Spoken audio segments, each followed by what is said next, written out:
Good morning, good afternoon, good evening to all of the Kotoshis out there. I'm Ahmed Haimar, your host for today. This is another live session from the Core Global Gaming Hackathon. I'm accompanied today by the head of design, Mitch from FlappyCore. Mitch, welcome to the Core Global Gaming Hackathon. Yeah, thank you for having me on today and for letting us talk about FlappyCore. Thank you very much. Can you please give us a bit about yourself, your experience, and FlappyCore, and how did FlappyCore come to be?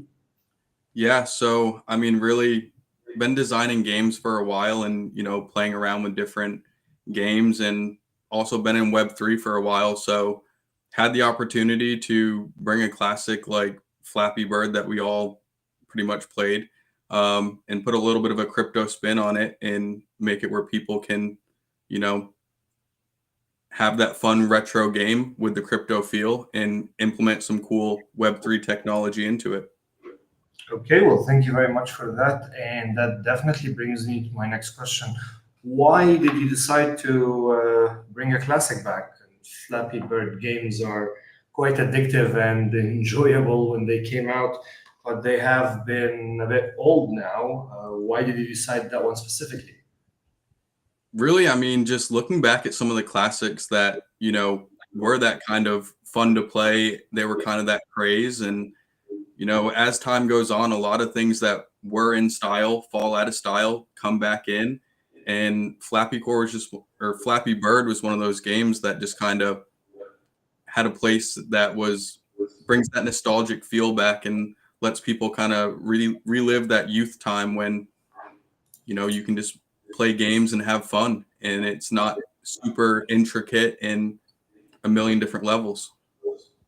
Okay, well, I mean, we both remember that those games died because of a plethora of ads. So as long as you're not gonna riddle them with ads at some point, all will be good. No, that is not the plan.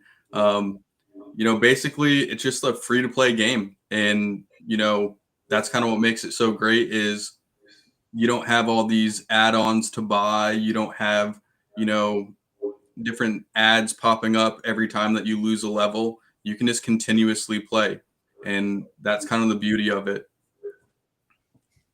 Fair enough, and I'm sure this is not a, a surprise for everybody, but a Flappy Bird game, or in this case a Flappy Core game, is where the players jump with the bird between the obstacles, and the further they go, the higher rewards they will earn. Yeah, so basically, yeah, you have kind of the similar style of the old Flappy Bird where every time you click, you're going to make the bird jump a little bit, and you just want to make it through as many obstacles as you can and try to see the highest score that you can get. Um, and that's the fun of it, is just seeing it, trying to beat your best score, and it's very addictive to try to beat your best score. Yeah, I can definitely attest to that because the night when it was supposedly coming out 3 months ago, I was starting testing the game before it goes live on testnet, and I fell in a rabbit hole for about 90 minutes. I was like, okay, enough for a minute. Yeah, you just Okay, think, oh man, I can get one more next time. I can get one more. basically. All right, which brings me to our next questions. Why Flappy Core on Core Chain?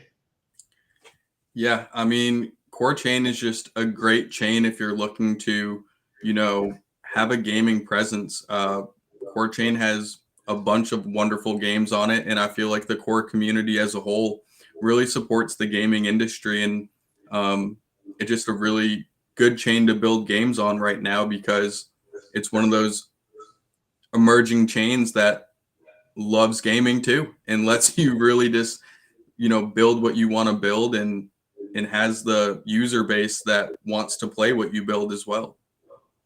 Fair enough. And I mean, decentralization when it comes to games will keep them alive forever as well, since not a single entity after the game is released will be fully in charge of the game. So it's also for posterity.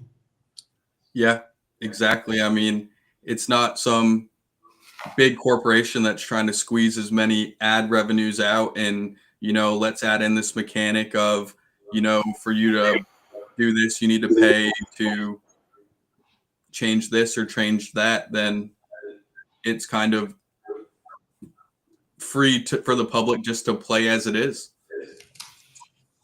Okay, fair enough. I believe this is the slide that we just spoke about. So we'll move on to the next one. And just very quickly, let's tell everybody how to play the game and how to access Flappy Core. Yeah, so it's really simple. You can either access it on web or on Telegram. And all you really need to do is just connect your MetaMask wallet to it. And then as soon as you do that, you just start tapping. And as you tap, you're going to control the bird. And while you're playing, there's a proof of work mining contract working in the background. And that's going to basically let you earn while you play. So it's not necessarily highest score wins type earning. It's just the more you play, the more you earn. So once you get on the Telegram or you get on the web app, you just start clicking and start playing, and you're just earning rewards in the background as you have fun playing a classic.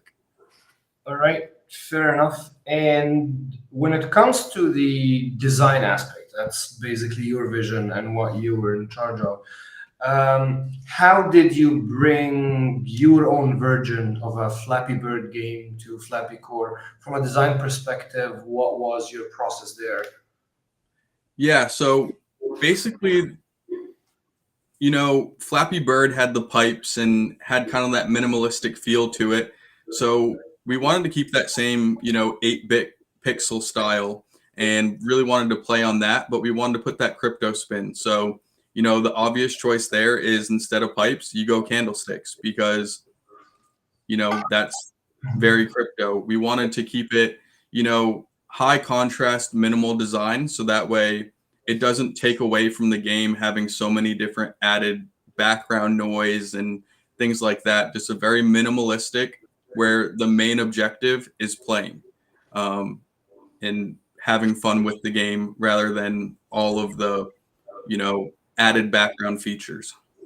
Fair enough, which is also a definite route that a lot of game developers take when it comes to designing their game. They focus on functionality more than aesthetic, and you went with a very simplistic style here that I'm assuming was also very time saving. So, how did you bring the Flappy world to life on Core Chain? How did you change the elements exactly besides the candlesticks? I believe you did change the bird itself to the core logo with a with wings. Yeah. So, I mean, basically, if it's going to be on the core chain and we're going to use some of that core branding in the design and the color schemes that we go with, you have to have the Flappy core. You have to have the core be the bird. So basically kind of play off that same bird style and just kind of turn it into the core logo with the wings. So it really just tells people where they're playing at the same time as having fun and, what chain it is and bring that branding into it. Fair enough. And if you would have an advice to game developers such as yourself that are looking to bring gaming classics back to life, what would you tell them from your experience developing Flappy Core?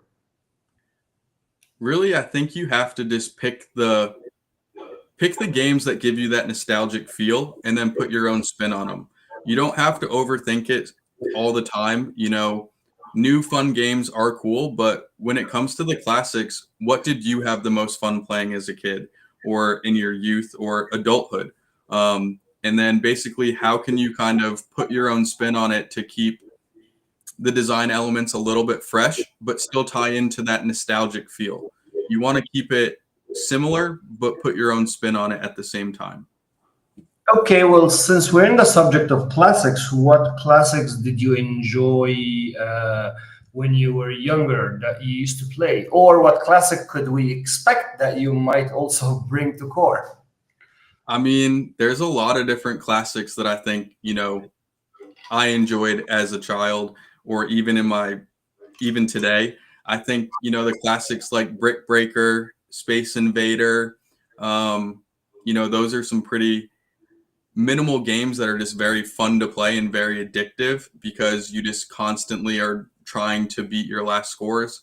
There are a lot of other games that I enjoyed too, like Temple Run on phone, and you know, games where you're just constantly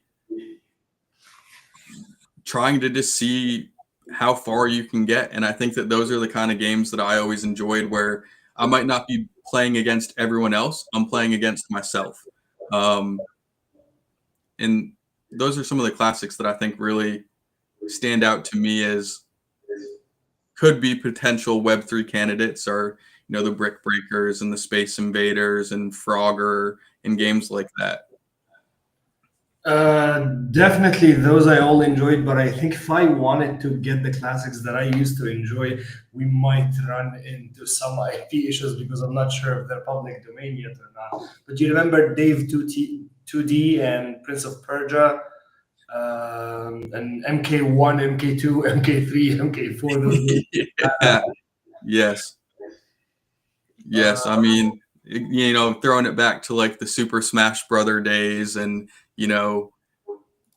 getting a box of pizza with your friends and just sitting down for hours and just not caring about anything but who's up next. And I think that's kind of the theme that we all strive for when making games, is to have that game that will give you that sense of you get engulfed in the game and you might not be thinking about all of the other things you have going on. You just enjoy the moment that you're playing in. Well, fair enough. And with that, allow me to let you tell everybody where to find the game, how to play it, and how to get in contact and in touch with you. Yeah, so playing the game is pretty simple. You can either go right to flappycore.com, and you can just start playing right there once you hook it up to your MetaMask. You can also go to our Telegram, and it's flappy_core. And right there in the description, it'll have a link to the bot that you can start playing right from Telegram. And if you want to get in touch with us and learn a little bit more about the project, you can just follow us at flappycore on X. All right. Well, thank you very much for your time, Mitch. Thank you for having me, and letting some more people find out about Flappy Core, and hopefully we can get some of that nostalgia back into some people's lives, and promote Web3 gaming. Well, I'm also interested to see what classic titles that you might want to revive for the Core Global Gaming Hackathon that's currently ongoing. Yeah, I mean, there's some ideas floating around, so we'll just have to see on that. Fair enough. Once again, good morning, good afternoon, good evening, everybody. I've been your host, Ahmed Haimar. Thank you very much for joining us, and have a great day to all of our Kotoshis out there. Thank you. Bye-bye.